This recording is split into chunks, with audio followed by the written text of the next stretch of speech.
My sister announced her pregnancy at my engagement party, a betrayal my mother engineered and encouraged. I spent the night that was supposed to be mine hiding in a bathroom, crying. But her husband showed me the proof, and I used it to set a trap that dismantled my family's toxic dynamic forever. This is where the story truly begins, and you won't want to miss what happens. Make sure you're subscribed to see it through to the end. We're always curious.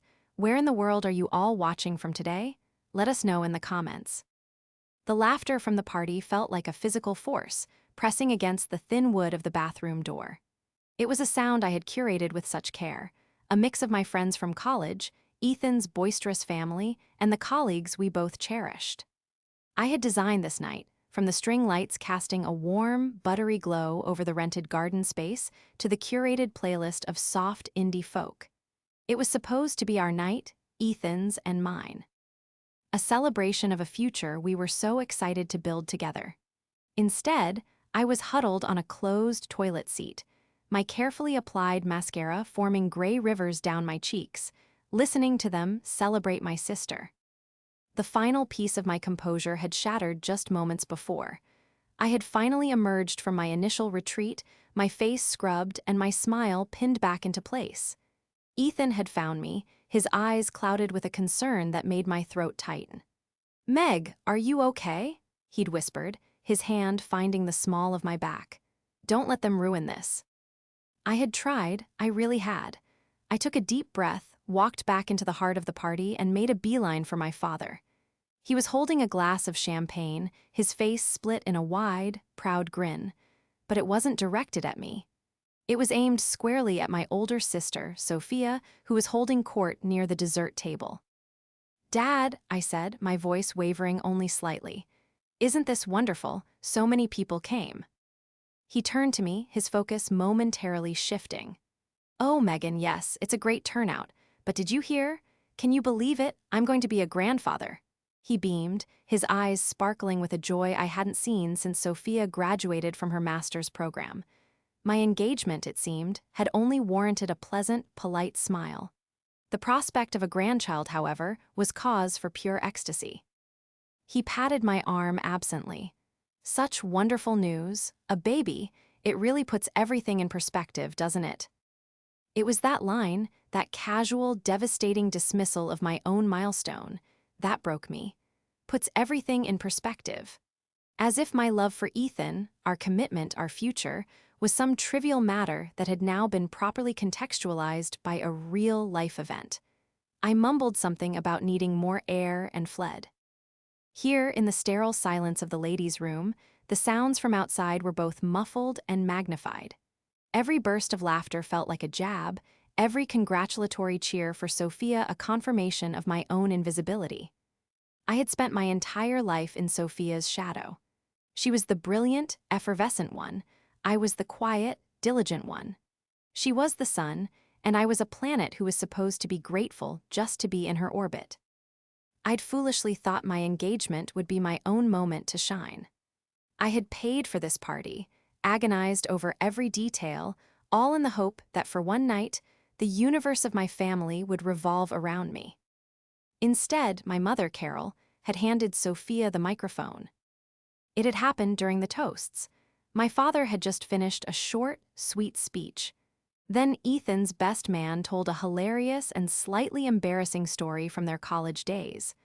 The plan was for me to say a few words next, to thank everyone for coming. I was holding my little index card, my hands trembling with nervous excitement, when my mother stepped forward. "Before Megan speaks," she'd said, her voice bright and commanding, "I think Sophia has something she'd like to share as well. Some very special news that will make this happy occasion even happier." A confused murmur went through the crowd. I looked at Sophia, who was glowing with a self-satisfied smirk. She took the center of the patio, her hand already resting instinctively on her stomach. My heart began to pound a frantic, sick rhythm against my ribs. No, not now, she wouldn't. But she did. "Well, since Mom insisted," Sophia began, feigning reluctance, "David and I have a little announcement of our own. It looks like Ethan and Megan aren't the only ones starting a new chapter."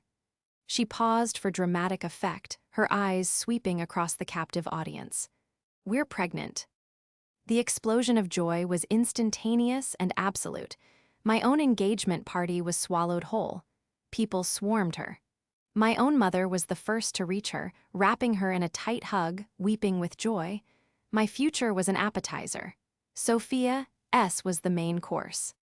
Now, staring at my blotchy, tear-streaked reflection in the bathroom mirror, a cold, hard knot of certainty formed in my stomach. This wasn't an accident.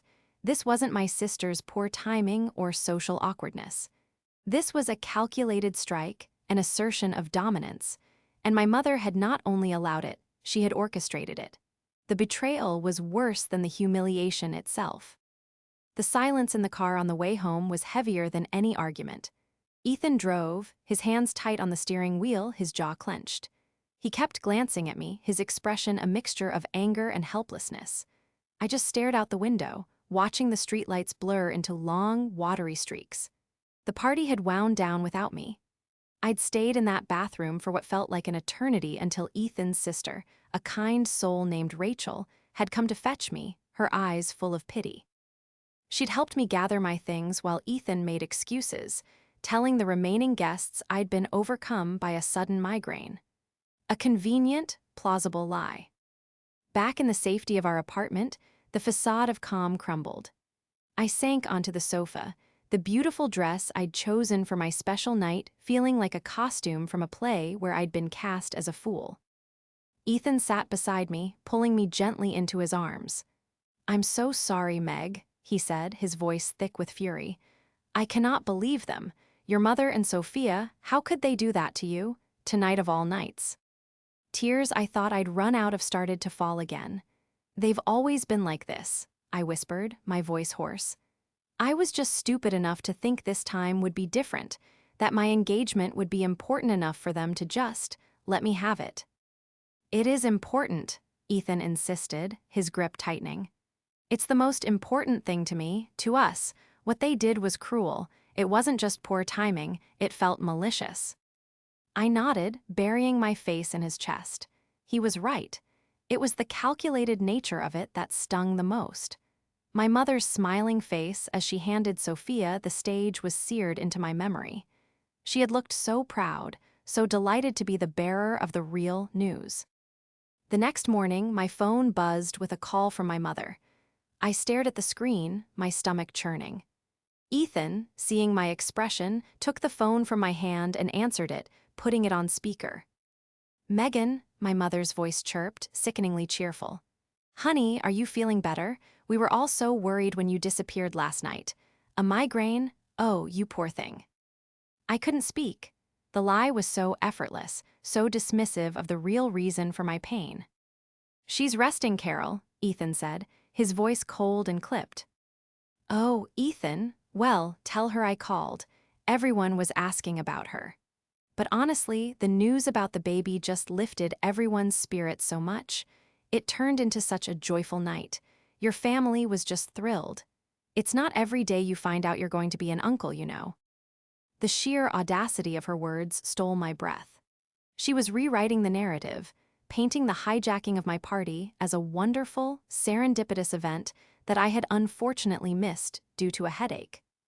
"It was our engagement party, Carol," Ethan said, his patience snapping. "It was supposed to be about Megan."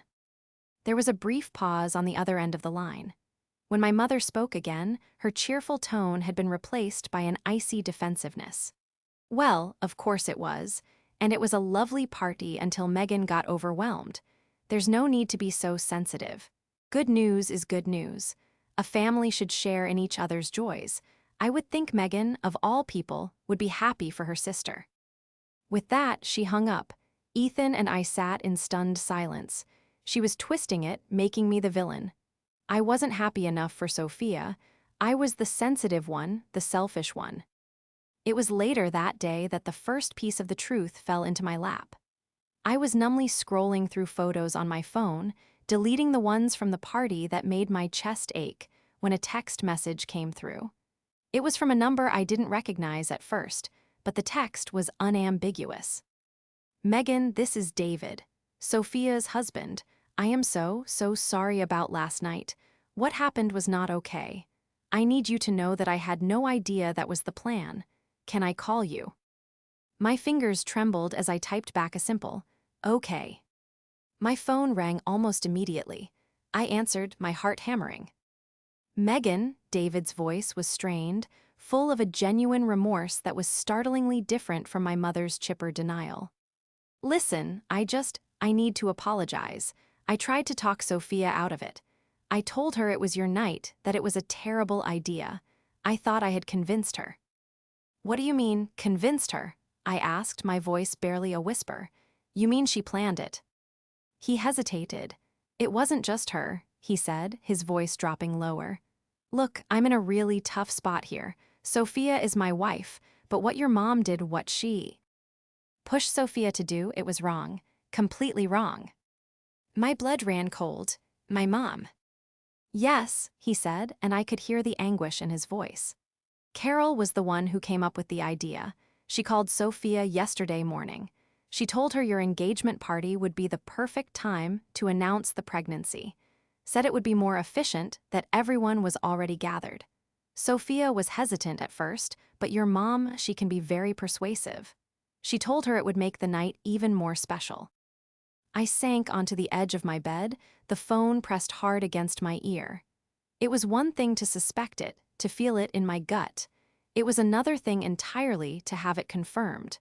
My own mother had deliberately plotted to overshadow me. A thought, cold and sharp as a shard of ice, pierced through my grief.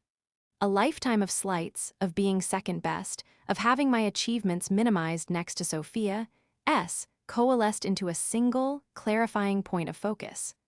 My mother and sister had played this game for years, relying on my tendency to absorb the hurt and quietly move on. They had always counted on my silence. But they had forgotten one crucial thing.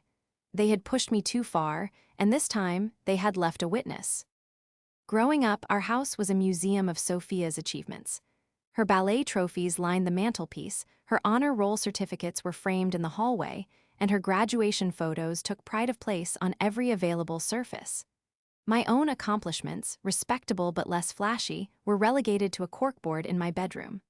I was a quiet, steady student. She was a charismatic star. I built intricate models for my architecture projects. She won the lead in the school play. My parents, particularly my mother, basked in the reflected glory of their dazzling older daughter. My mother's love wasn't conditional exactly, but it was certainly preferential.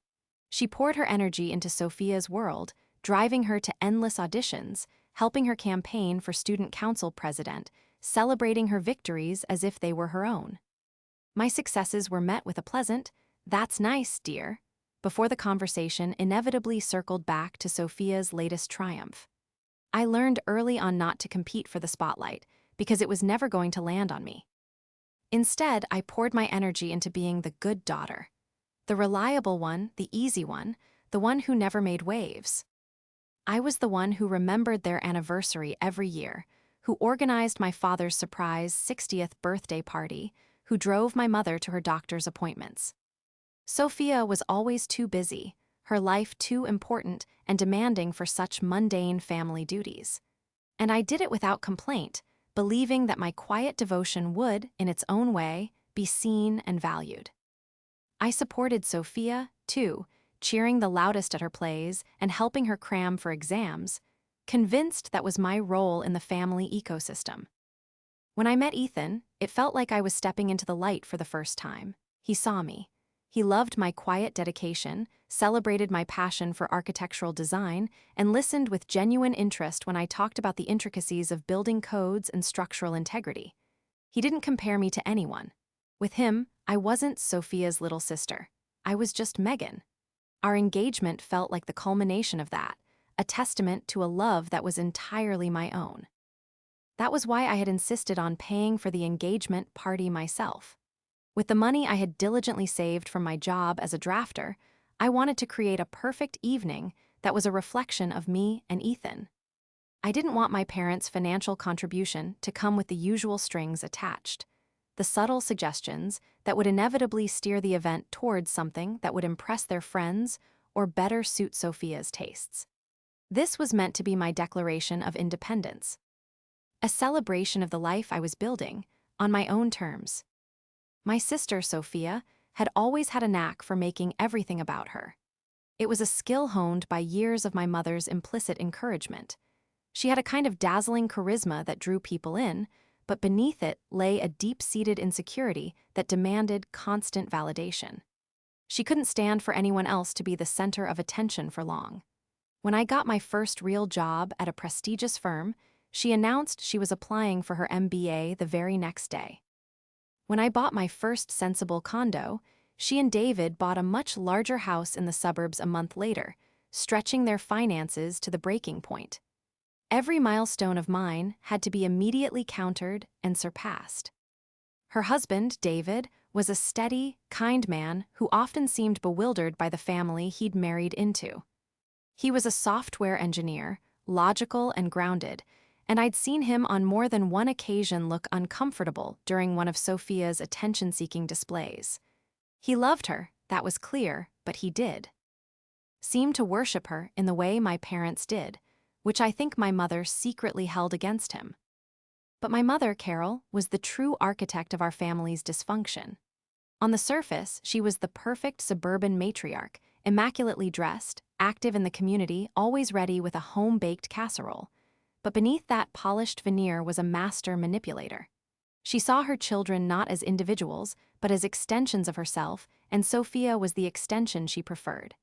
She lived vicariously through Sophia's social successes, her popularity, her vibrant life. I, with my quiet career and stable relationship, was a disappointment in my plainness. Carol's manipulation wasn't overt. It was a masterpiece of passive aggression, of carefully worded suggestions and backhanded compliments. She would praise my new haircut before adding, "It's very practical, dear. Not everyone can pull off Sophia's adventurous styles." She would compliment my cooking, only to sigh and say, "It's a blessing you're so domestic. Sophia has her career to think about. She doesn't have time for these things." Every word was designed to build Sophia up by subtly tearing me down. The pregnancy announcement was her magnum opus. David's phone call had laid the strategy bare. My mother knew a grandchild, the first grandchild, was a trump card that no one could beat. An engagement was temporary, a prelude. A baby was legacy. By pushing Sophia to announce it at my party, she wasn't just sharing good news, she was staging a coup.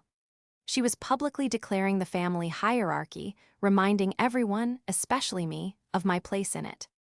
She saw my beautiful, carefully planned party not as a celebration of my happiness, but as a convenient, ready-made stage for the family's next, more important act. It wasn't just that she didn't care about my feelings. It was that my feelings were entirely irrelevant to her. They were an inconvenient footnote in the grand story of Sophia and her brilliant life. The day after David's phone call, the grief that had swamped me began to recede, leaving behind something cold, hard, and unfamiliar. Rage. It was a quiet, focused anger, the kind that didn't scream but meticulously planned. For my entire life, I had absorbed the slights, swallowed the hurt, and made myself smaller to keep the peace. That Megan was gone, drowned in the sterile white of that bathroom while her family celebrated her irrelevance.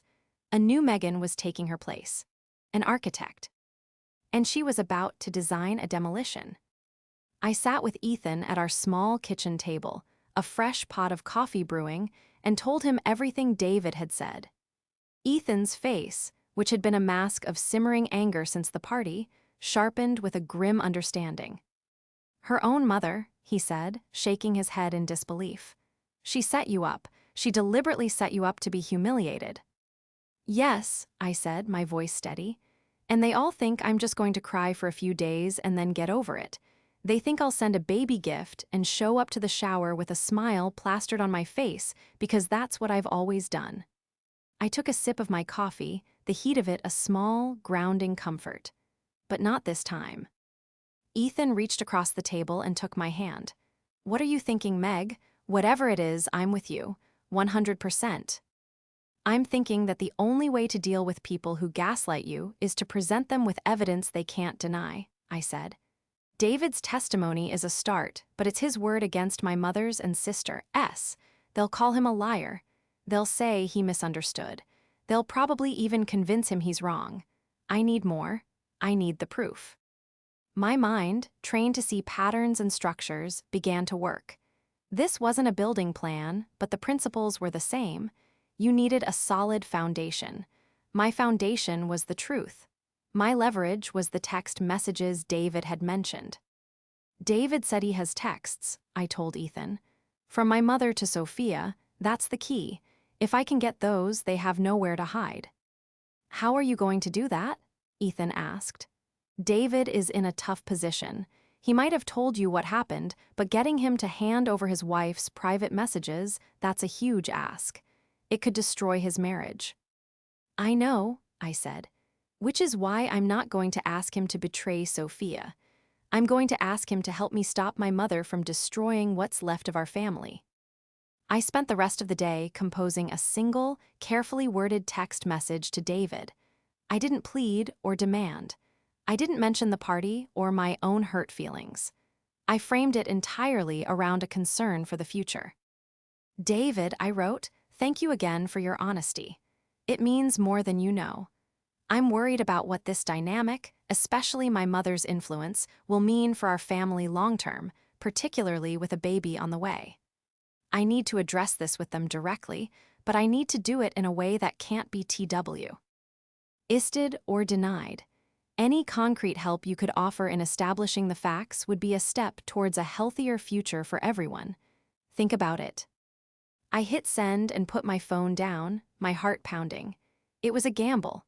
I was betting on his conscience, on the part of him that knew this situation was toxic and unsustainable. For 2 days, there was nothing. A heavy silence descended. My mother called again, leaving a syrupy-sweet voicemail about wanting to start planning a family shower for Sophia and hoping I'd be willing to co-host. The message was so tone-deaf, so steeped in her own manufactured reality, that it only hardened my resolve. She wasn't just ignoring my pain, she was actively trying to recruit me into celebrating it. Then, on Wednesday afternoon, my phone buzzed. It was a message from David. Megan, you're right, this isn't healthy. Sophia is so wrapped up in getting your mom's approval that she can't see what it's doing to her, or to you. I can't live like this, and I don't want to raise a child in it. I have screenshots. When and where. A wave of relief so powerful it made me dizzy washed over me. He was in. I arranged to meet him at a quiet coffee shop halfway between our respective offices the next day. I was there early, my nerves shot. When David walked in, he looked tired, the skin around his eyes tight with stress. He slid into the booth opposite me, not even taking off his coat. He didn't waste time with small talk. He pulled out his phone, his thumb hovering over the screen. I feel terrible about this, he said, his voice low. This feels like a massive betrayal of my wife, but letting your mother continue to manipulate her, and you, feels worse. Sophia showed me the texts the morning of the party, laughing about how clever your mom was. He turned the phone towards me, and there it was. A string of blue and gray bubbles that laid the conspiracy bare. Mom, morning, sweetie. Just thinking about the party tonight, I have a brilliant idea. Sophia, oh God, what now? Don't you think Megan is stressed enough? Mom, nonsense. Everyone who matters will be there. It's the perfect time to share your good news. Think of it one big happy celebration. It's more efficient. Sophia, IDK Mom. It feels kind of wrong. It's her engagement party. Mom, don't be silly. Her engagement is lovely news, but a baby is family news. It's bigger than her. People will be thrilled. It will make the party so much more memorable. Trust me, this is the right way to do it. Just wait until after the main toasts, and I'll give you an opening. My breath hitched. It was all there in black and white. Bigger than her, more efficient, more memorable. My own mother's words, dismissing my life-altering moment as a logistical opportunity. David watched my face as I read. There's more, he said quietly and scrolled down. The texts continued after the party. Mom, see, I told you, everyone was ecstatic. You were the star of the show. Sophia, Megan left. She was crying. David is mad at me. Mom, oh, she's just being sensitive. She'll get over it. She's always been jealous of you. Don't let her dramatics ruin this for you. This is your time. I felt a profound, chilling clarity. This wasn't just about one party. This was the playbook for my entire life, spelled out on a tiny, glowing screen. I looked up at David, my eyes stinging. "Thank you, David," I said, my voice shaking slightly. "This is everything." "Just be careful, Megan," he said, pulling his phone back. "This is going to cause an explosion." "I know," I replied, my voice suddenly firm. "Some structures are meant to be demolished. They're not sound, they're dangerous." He had forwarded the screenshots to my phone while we were talking. I had the foundation. Now it was time to build my case. Armed with the screenshots, a sense of grim purpose settled over me. The emotional, wounded part of me wanted to immediately forward the images to my mother and sister with a blistering, accusatory message. But the strategic, architectural part of me knew better. A foundation is useless without a well-designed structure. A confrontation without a plan would dissolve into a screaming match, full of denial and counter-accusations. I needed to control the environment, the narrative, and the reveal. I waited another 2 days, letting the silence from my end become a source of anxiety for them. I ignored another call from my mother and a text from Sophia that simply said, "Are you going to ignore us forever? It's getting ridiculous." Finally, on Saturday morning, I initiated contact. I sent a message to a group chat with my mother, father, Sophia, and David. "I think it's important we all talk about what happened at the party," I wrote. The tone was neutral, calm, and reasonable. "The air needs to be cleared. Ethan and I would like to host you all for brunch tomorrow at our apartment. Just family. Please let me know if 11 a.m. works." The bait was set by Framin. G it as an opportunity to clear the air. I was playing into their narrative that I was the one who needed to be managed. They would see this as their chance to corner me, to pressure me into apologizing for my sensitivity, and to officially get on board with the baby celebrations. They would walk into my home expecting me to be the same old Megan, ready to be placated and put back in her place. My mother responded within minutes. "Of course, darling, a wonderful idea. We'll be there." Sophia followed shortly after. "Fine, see you then." Ethan watched me as I put down my phone. "Are you ready for this?" he asked, his brow furrowed with worry. "I'm not the one who should be worried," I said, a cold coil of determination in my gut. "They are about to walk into a building they think they designed, but they don't know I've changed all the blueprints." The next morning, our apartment was filled with a tense, false pleasantry. My father, Tom, ever the conflict avoider, complimented our new coffee machine. My mother, Carol, surveyed our living room with a critical eye, adjusting a throw pillow. Sophia stood by the window, her arms crossed over her chest, radiating impatience. Only David looked truly uncomfortable, his gaze darting between me and his wife, a deep unease etched on his face. I served quiche and a fruit salad, letting the mundane act of hosting lull them into a false sense of security. We ate in near silence, the clinking of forks the only sound punctuating the thick, unspoken tension. Finally, my mother dabbed her mouth with a napkin and took control, just as I knew she would. "Megan, dear," she began, her voice dripping with condescending sympathy. "I'm so glad you decided to do this. We were all very hurt by your silence this week. Your sister is going through the most exciting time of her life, and you haven't so much as called to congratulate her." Sophia chimed in, her voice sharp with accusation. "Honestly, Megan, I don't get it. I thought you'd be happy for me. Instead, you made a scene at your own party and have been acting like a child ever since. It was embarrassing." This was it, the gaslighting I had anticipated. They were painting me as the irrational, jealous party pooper. I took a slow, deliberate sip of water, meeting each of their gazes. I started calmly. "I wasn't upset that you're pregnant, Sophia.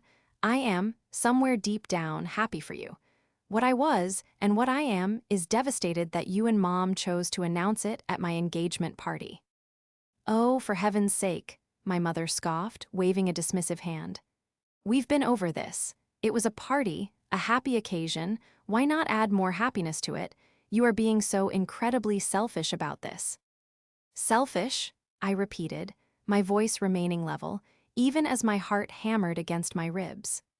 Was it selfish to want the one night, the one event that I planned and paid for to celebrate my commitment to the man I love, to be about that? Was it selfish to not want my joy to be treated as an opening act for yours? "You're just jealous," Sophia snapped, her face flushing with anger. "You've always been jealous of me." "This isn't about jealousy," I said, my gaze shifting to my mother. "This is about intent. You say it was a spontaneous decision to share good news, Mom. You say it was about efficiency." I let the words hang in the air. "But that's not true, is it?" My mother's smile tightened.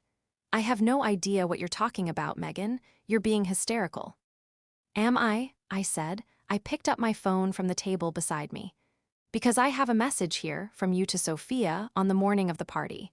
It says, and I quote, 'Her engagement is lovely news, but a baby is family news. It's bigger than her. It will make the party so much more memorable.'" Silence.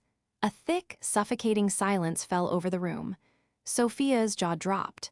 She shot a horrified, betrayed look at her husband, David, who stared down at his plate, his face grim.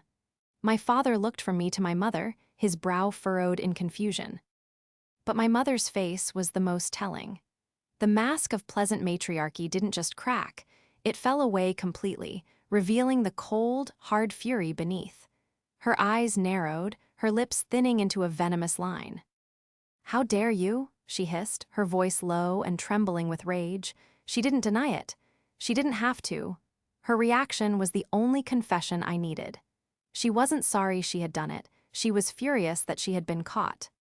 "How dare I?" I countered, my own voice rising for the first time, sharp and clear. "How dare you orchestrate my public humiliation and then call me hysterical for being hurt? How dare you lie to my face about it for a week?" My mother, for the first time in my life, was speechless. Her primary weapon, plausible deniability, had been neutralized. She sputtered, trying to form a defense, but there was none. "You've been turning us against each other our whole lives," I said, my voice shaking with the force of years of repressed truth. "Building her up by tearing me down, and this was your masterpiece, but you made a mistake. You wrote it all down." The aftermath of my revelation was not the cathartic explosion I had half expected. Instead, a chilling, toxic silence filled the apartment.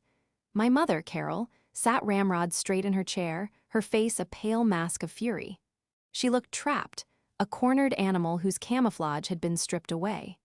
Sophia was staring at her husband, David, her expression a maelstrom of shock and betrayal. My father, who had remained silent throughout the confrontation, simply looked bewildered, his gaze shifting between his wife and me as if he were watching a tennis match in a foreign language. It was Sophia who broke the silence, her voice a wounded whisper directed at David. "You showed her. You went behind my back and showed her our texts." Before David could answer, my mother saw her opening. Her desperation to regain control was palpable. She deflected from her own actions and went on the attack, aiming her vitriol at the person she perceived as the weakest link. "He did what?" she screeched, turning on David. "You traitor, you deliberately tried to cause trouble in this family, you twisted my words. You're trying to turn my daughters against each other." It was a masterful, if desperate, pivot. In her narrative, David was now the villain, the meddling outsider who had poisoned the well. "I didn't twist anything, Carol," David said, his voice quiet but firm. He finally looked up from his plate, meeting her gaze directly. "I just showed Megan the truth. What you did was wrong, and you know it." "Get out of my daughter's house," my mother shrieked, pointing a trembling finger at him. It was a bizarre command, given that they were in my apartment, but her sense of ownership was absolute.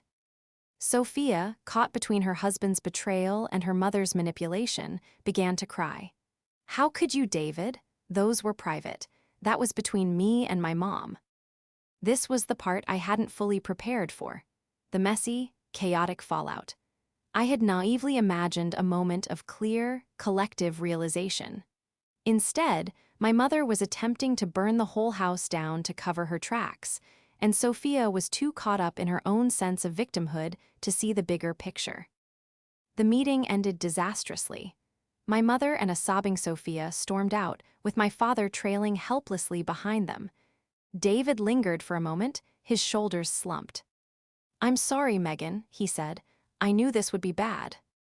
"You did the right thing, David," Ethan said, placing a supportive hand on his shoulder.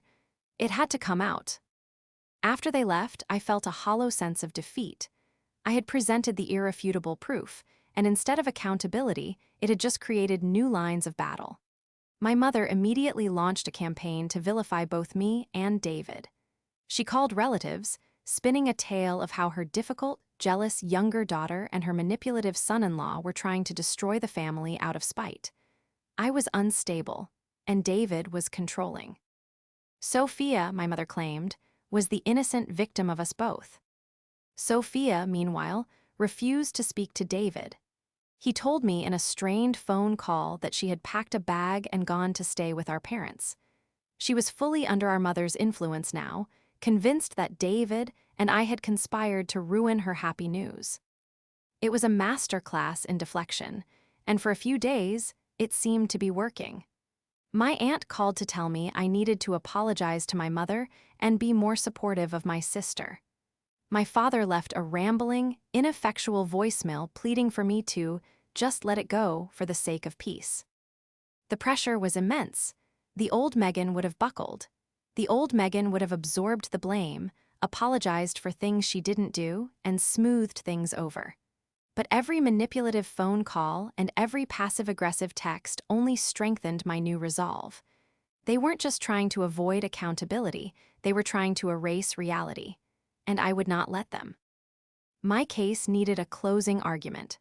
The text messages were the core evidence, but I needed something more, something that would finally force Sophia to see the truth, not just about the party, but about the lifetime of manipulation she had mistaken for love and support.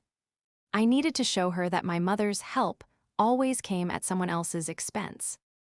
My mind went back through the years, searching for a pattern, for another instance where my mother had helped Sophia to my detriment, and then I remembered the scholarship. In our senior year of high school, Sophia and I had both applied for a prestigious local arts scholarship. Sophia's application was for theater, mine was for design. It was a significant award, one that would have made a huge difference for college tuition. We were both finalists. In the end, Sophia won. I was DeSap. Pointed but genuinely happy for her.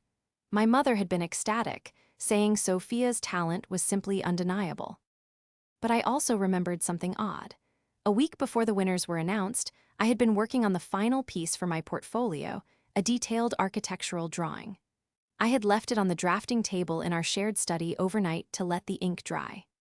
The next morning, I found that a can of soda had been accidentally spilled across it, ruining weeks of work. My mother had been the one to find it, tutting about how clumsy I was to leave a drink out. I didn't have time to redo the drawing and had to submit my portfolio without my strongest piece.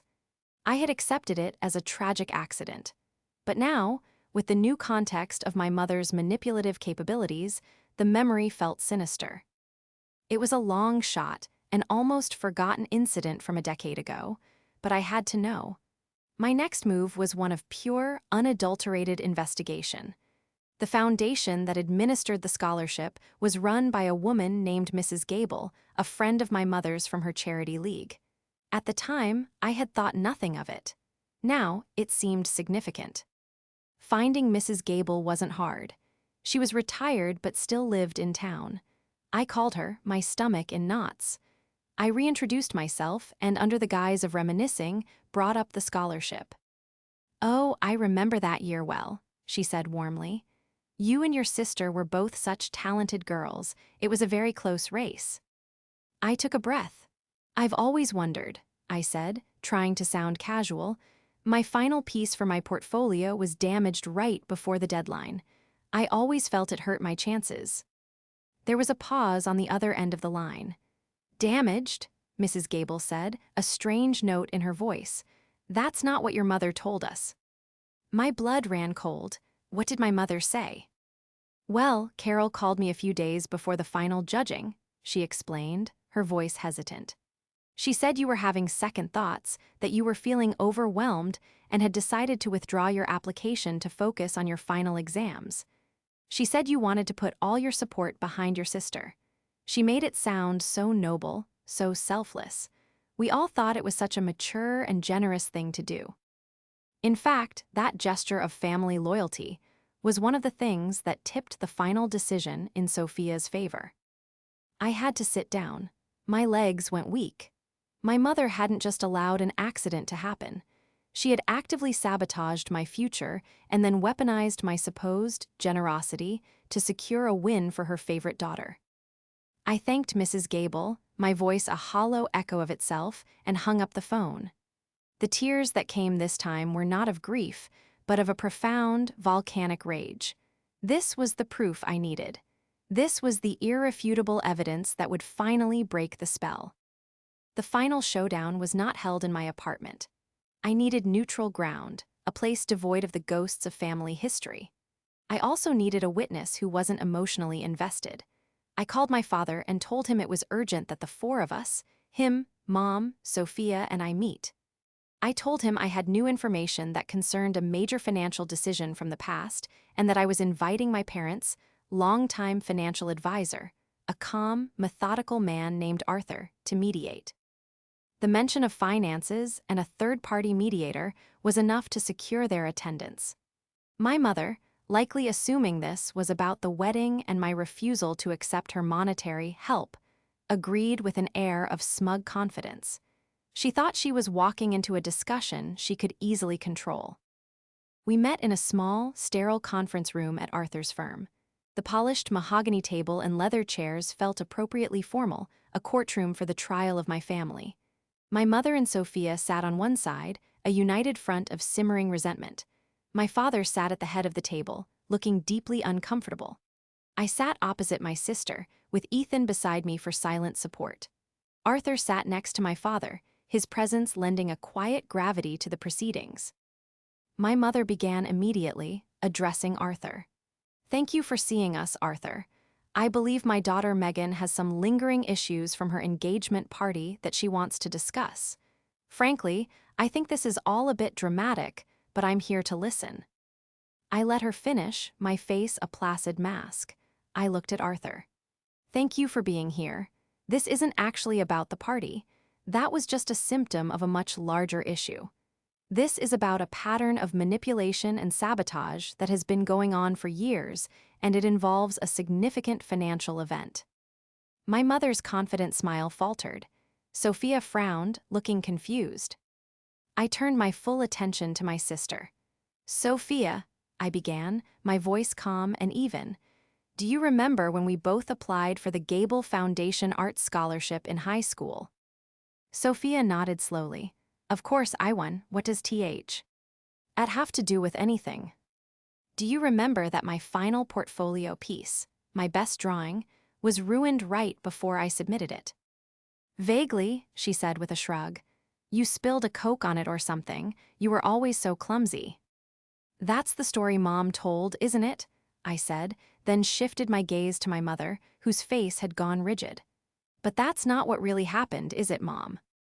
My mother scoffed, but her eyes darted nervously towards Arthur. "I have no idea what you're insinuating, Megan. It was a decade ago." "I spoke to Mrs. Gable this week," I said, dropping the words like stones into a silent pond. "She remembers that year very well. She told me something interesting. She said that a few days before the final judging, you called her." The blood drained from my mother's face.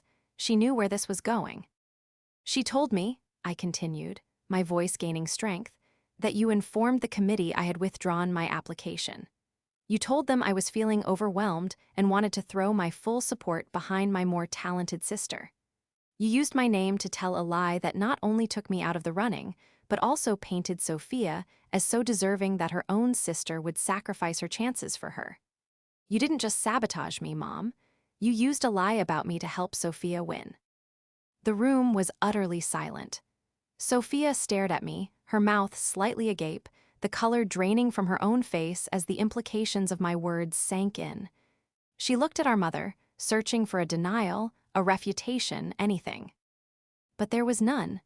My mother just stared at me, her eyes filled with a pure, unadulterated hatred. I had exposed her. I had exposed her in front of a respected professional, and worse, in front of the daughter she had spent a lifetime protecting. Sophia's voice, when she finally spoke, was a fragile, broken thing. "Mom, is that true? Did you do that?" My mother, cornered and exposed, finally broke, but there was no remorse. There was only rage. "I did it for you," she shrieked, pointing a finger at Sophia. "I did it because you deserved it more. You were the one with real talent, the one with the brilliant future. She gestured at me with contempt, was always just average. It would have been a waste on her. I did what any mother would do for her child." That was the moment the spell shattered. The raw, ugly truth of her favoritism, laid bare for everyone to see, was more devastating than any of my accusations. She wasn't a loving mother protecting her child. She was a ruthless agent, willing to kneecap one daughter for the advancement of the other. Sophia recoiled as if she had been physically struck. The pedestal she had placed our mother on her entire life crumbled into dust. The love and support she had cherished were revealed to be nothing more than a weapon her mother had wielded against me. Her wins suddenly felt hollow, tainted. Her entire life, her sense of self-worth, had been built on a foundation of lies and my silent sacrifice. With a choked sob, Sophia stood up from the table. She didn't look at me. She didn't look at anyone. She walked out of the conference room, her shoulders shaking. My father, who had watched the entire exchange in stunned horror, finally seemed to understand. He looked at his wife, his face a mixture of disbelief and dawning disgust. He stood up, his chair scraping against the floor, and without a single word to my mother, he turned and followed his broken daughter out of the room. My mother was left alone on her side of the table, exposed and utterly defeated in the silent judgment of the conference room. I had done it. I had systematically deconstructed the toxic architecture of my family, and all that was left was the truth, standing in the rubble. The days following the meeting were strangely quiet. It was the silence not of peace, but of a ceasefire after a devastating battle. My mother, for the first time in my life, made no attempt to contact me. There were no manipulative texts, no syrupy voicemails, no attempts to rewrite the narrative. Her power had been derived from her ability to control the story, and now that the story was public knowledge within the family, she had nothing left. She had been rendered impotent by the truth. It was my father who reached out first, about a week later. He asked to meet me for coffee, just the two of us. He looked older than I had ever seen him, the lines on his face deeper, his usual easygoing demeanor replaced by a profound weariness. "I owe you an apology, Megan," he said, his voice heavy with a shame I had never heard from him before. A lifetime of apologies. I saw it, but I didn't want to see it. It was easier to pretend I didn't notice the favoritism. It was easier to let your mother run things. I failed you, and I am so sorry. His remorse was genuine, and it opened a door to a part of my heart I thought had been sealed off forever. I didn't absolve him completely, but I accepted his apology. It was a start. He told me that he and my mother were in counseling, though he was not optimistic. "She still thinks she was justified," he'd said with a sad shake of his head. "She's sorry she got caught, not sorry for what she did." The most significant change, however, came from Sophia. She sent me a long, rambling email 2 weeks after the confrontation. It was a torrent of confusion, anger, and nascent understanding. She wrote about how she was reevaluating her entire life, questioning every achievement, every word of praise from our mother. She was angry at me for blowing up her world, but she was more angry with our mother for building that world on a foundation of lies. The email ended with a simple, painful request. "I don't know who I am anymore. I need time." I didn't reply immediately. I let her words sit. Her healing was her own journey to take, and I knew I couldn't be a central part of it, not yet. My own healing had to be my priority. Ethan and I made a decision. We canceled the large, traditional wedding we had been planning, the wedding my mother had been so eager to co-opt. Instead, we flew to the coast of Oregon, just the two of us, and were married on a cliff overlooking the ocean by a local officiant. We exchanged vows we wrote ourselves, with the sound of the crashing waves as our only audience. It was authentic, intimate, and entirely ours. There were no performances, no hidden agendas, no competition for the spotlight. There was only our love for each other, pure and unobscured. We sent an announcement to our family and friends afterward, with a beautiful photo of us on the cliff, smiling and windswept. My father called to congratulate us, his voice thick with emotion. David called too, sounding relieved and happy for us. He and Sophia were still living apart, taking things day by day, but he was hopeful. Months passed. The seasons changed. I threw myself into my work with a renewed passion, earning a promotion at my firm. Ethan and I settled into the quiet, joyful rhythm of married life. We built a life based on mutual respect, honesty, and unwavering support, all the things that had been missing from the family I grew up in. One afternoon, I received a small package in the mail. Inside was a simple, framed photo. It was of me, aged about 7, proudly holding up a rather lopsided clay birdhouse I had made. It was one of the few pieces of my childhood art that hadn't been lost or relegated to a dusty box in the attic. Taped to the back was a handwritten note. "I found this when I was cleaning out my old room at Mom and Dad's. I remember you being so proud of it. I'm sorry I never told you how great I thought it was. I'm in therapy. I'm trying to figure things out. Maybe one day we can try too. Sophia." Tears pricked my eyes, but they were not tears of sadness or anger. They were tears of a quiet, complicated hope. The toxic structure of our family had been demolished, its foundations exposed as rotten and unsound. But now, in its place, something new and fragile and honest had a chance to grow. Our relationship might never be what it once was, and it would certainly never be the fairy tale of sisterly devotion my mother had tried to script, but it could be something real. And for the first time, that felt like enough. I placed the small frame on my desk, a reminder not of what was broken, but of the quiet strength it takes to rebuild.